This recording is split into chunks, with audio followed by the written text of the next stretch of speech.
Howdy everybody, and welcome back to the Best Type for Every Game series. Last time we were here, we made it through the darkness, and had a lot of random Pokemon show up.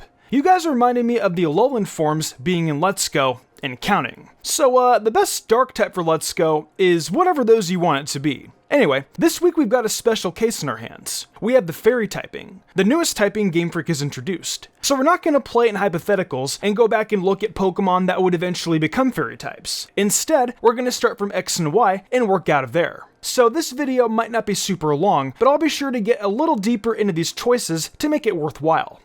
So, as I said, we start off with X and Y, and the choice here is probably going to be Gardevoir. Now, here's the thing. You can't Mega Evolve Gardy before the post-game. The only other Pokemon that I thought about for this spot was Mawile, but even then, it can't Mega either until the post-game, and its Mega is really good. Though, while Mawile might have a very good defensive typing, I'm going to go with Gardevoir here as the best option for Generation 6 debut games. Gardy's special attack is base 125, and it has a solid special defense at base 115, so specially, it is a very good Pokemon, which we all know. Its move pool offers basically everything it needs to duck its weaknesses, with poison typing being naturally handled by the psychic types, and then stuff like Shadow Ball and Focus Blast for the other two weaknesses. I think above all else, you can get Ralts early into the game on Route 4, and thus have this powerful Pokemon for a long majority of your game. I will mention real quick that I had thought about Sylveon as an option too, but I felt its stats weren't good enough on the whole to compete with Gardy, seeing as it's not as fast and isn't as strong, though definitely a little more bulky. It doesn't have a very varied move pool either, which isn't as good in a playthrough environment.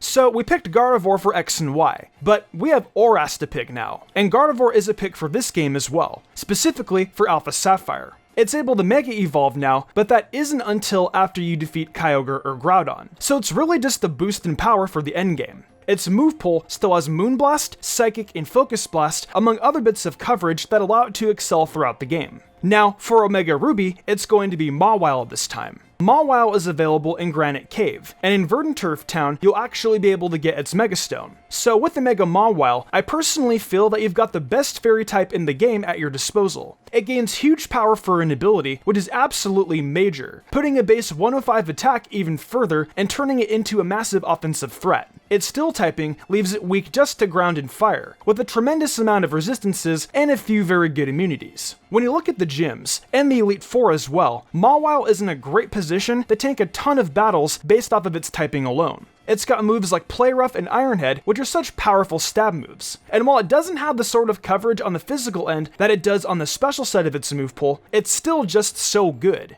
It's a shame Mawile isn't in both games. The Alpha Sapphire peeps are really missing out.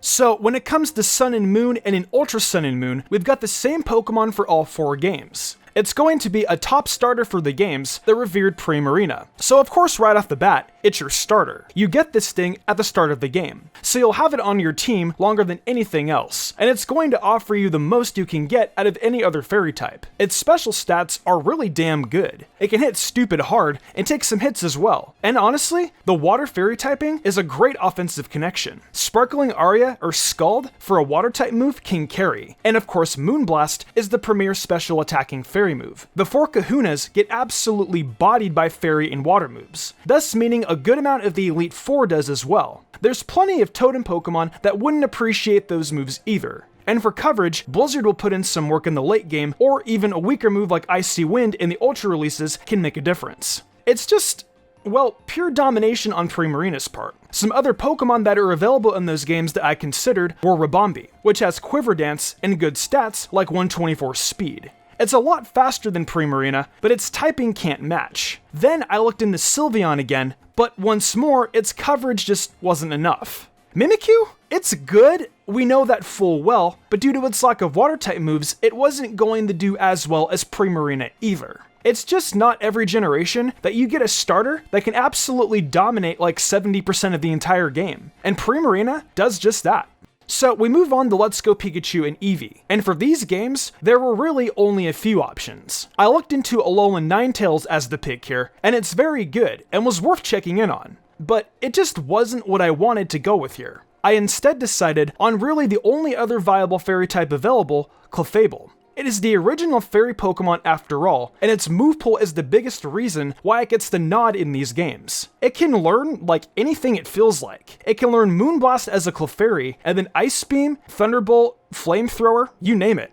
This thing is an absolute coverage machine. Wigglytuff isn't good enough to hit as well as Clefable, which has 95 base special attack, which will certainly play. Mr. Mime? It's just not as good, only faster. You need to use Clefable in these games if you really want to use a fairy type. And honestly, that should be fine for most people. Clefable is just super good and competitive, and can be just as good in a playthrough.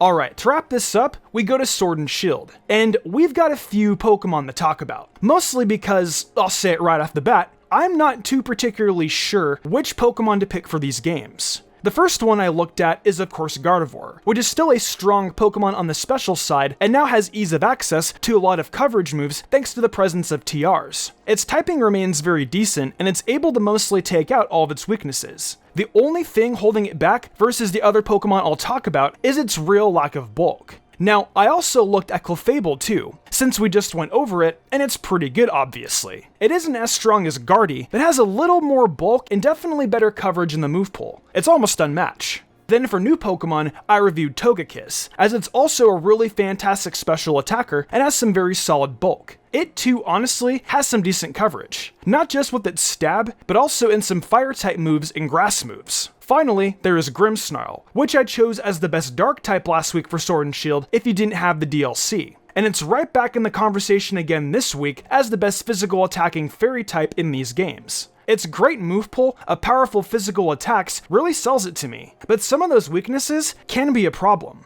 It's got Prankster though, and man, I gotta say that's a great ability. I honestly don't know what to pick here, guys. Every Pokemon has qualities they bring to a playthrough, and I guess perhaps I would go with Clefable again because of the coverage and how easy TRs make it to get certain moves. But again, I'm leaving this in your hands. Let me know what you think, and I'll check it out in the comments. I'm super curious what you all believe the answer is here.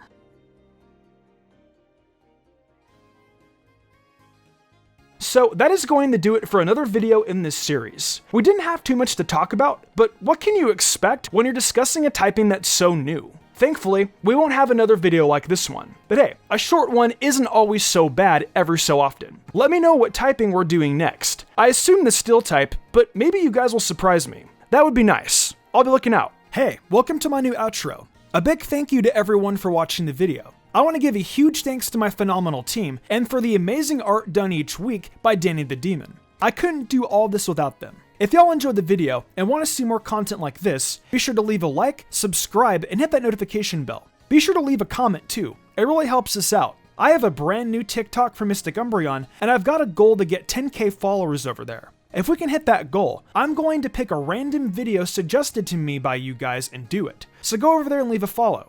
Also over on Mystic Sage, we've still got 2 videos going up every weekend. We've got content from My Hero, to Demon Slayer, to Dragon Ball, so come and check it out. And also check out Mystic Sage on TikTok. Finally, I've got an Amazon store where I sell tons of cool stuff. I think I'm gonna wrap this up though. I'm Mystic Umbreon, and I'll see you next time with some more amazing Pokemon content.